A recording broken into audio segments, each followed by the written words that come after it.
Selanjutnya, posisi dari satelit. Kita sudah melakukan triangulating, kemudian kita juga sudah menentukan jarak, kemudian kita juga sudah melakukan pembacaan waktu, kemudian kita juga perlu mengetahui posisi dari satelit itu sendiri di space. Untuk menggunakan satelit sebagai referensi, kita perlu tahu secara eksak di mana posisi dari satelit tersebut. Nah, karena satelit dia mengorbit di luar bumi, dan tentu ya elevasinya tinggi, artinya kita bisa mengetahui bahwa dia lintasannya mengelilingi bumi gitu ya, sehingga bisa kita prediksi dengan sangat mudah gitu ya. Satelit GPS dia tinggi karenanya orbit dari mereka itu sangat predictable, jadi bisa diprediksi. Nanti karena konsep ketinggian dari GPS ini, kita akan mengetahui posisi dari satelit tersebut di luar bumi. Nah, kemudian ketika GPS memancarkan sinyal ke receiver yang ada di permukaan bumi, tentu dia tidak akan berjalan mulus. Sinyal radionya tidak akan direct langsung dalam bentuk sebuah garis lurus gitu ke permukaan bumi.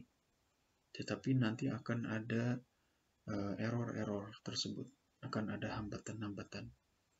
Jadi perjalanan dari sinyal radio GPS ke dalam receiver ini tidak akan berjalan secara normal. Akan ada hambatan-hambatan yang dia lalui sampai akhirnya nanti sinyal radio tersebut itu sampai ke permukaan bumi.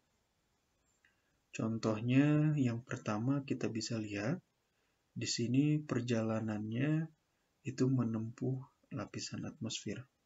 Kalau kalian pernah dengar lapisan atmosfer, ada lapisan troposfer gitu ya, stratosfer, mesosfer, kemudian di sini ada ionosfer. Ionosfer di gambar ini memiliki ketebalan dari lapisan 200 km. Nah, kemudian ketinggian dari GPS kita memiliki dari posisi ionosfer itu 28.000 km. Kemudian dari troposfer kita punya 50 km. Jadi jarak dari satelit terhadap receiver itu kita punya 28.250 km. Nah, ini nanti akan menembus lapisan ionosfer, kemudian akan menembus lapisan troposfer. Di sini sinyalnya tidak direct langsung, garis merah lurus, tapi dia akan mengalami suatu pembelokan gitu ya, difraksi. Kemudian baru sampai di permukaan bumi. Katakanlah harusnya kalau misal gak ada hambatan lurus, nah mestinya sinyalnya nanti jatuh di sini gitu ya. Tuh. Nah, nanti menjadi tidak tepat karena dari error akibat lapisan dari ionosfer ini. Kemudian contoh yang lain itu adalah sebuah perjalanan sinyal radio dari satelit ke gedung-gedung. Katakanlah kita berdiri di atas jalan yang mana di sana gedung-gedung tinggi menjulang. Nah, gedung-gedung tinggi yang menjulang itu akan menjadi sebuah multipath. Jadi error dari multipath. Sinyal dari GPS-nya tidak akan direct langsung kepada receiver. Kita yang megang HP gadget itu enggak. Tapi sinyalnya akan mantul dulu ke gedung, mungkin mantul lagi ke gedung ini, mantul lagi ke gedung ini, kemudian baru nyampe ke sinyal ke GPS kita. Makanya nanti akan ada sebuah error. Kalau kalian pernah menggunakan GPS, itu ada error sekian meter gitu ya. Nah itu. Nah, error-error tersebut bisa berdasarkan beberapa hal ini. Makanya kalau kita menggunakan GPS, entah dia GPS untuk survei atau GPS HP itu di ruang terbuka akan lebih bagus karena menangkap sinyal satelit secara terbuka ya, tidak terhalang oleh objek-objek. Jadi dia tidak akan mengalami multipath error.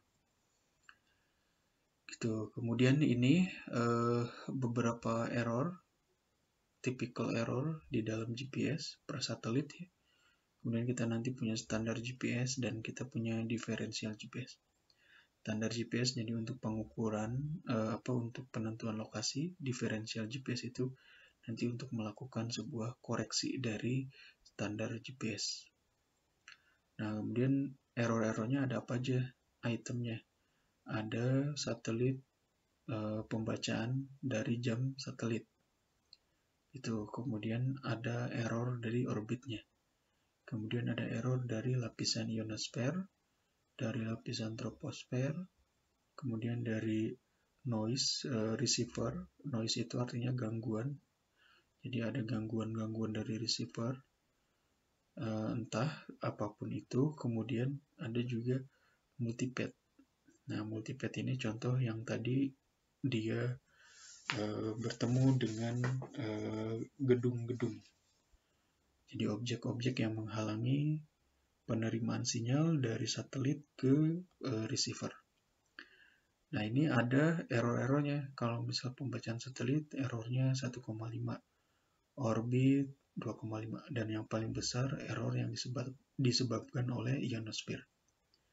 Kemudian error dari yang paling kecil itu adalah receiver noise. Itu. Kemudian yang paling kecil kedua troposfer, multipath juga termasuk yang kecil ya. Yang besar itu dari pembacaan jam dan kemudian dari lapisan ionosfer dan juga orbit dari satelit itu sendiri. Nah, kemudian di sini errornya tingkat keakurasian untuk diferensial GPS-nya untuk pembacaan satelit dia 0 meter, kemudian orbit dia 0 meter, ionosfer 0,4, troposfer 0,2, receiver noise 0,3, dan multipath 0,6.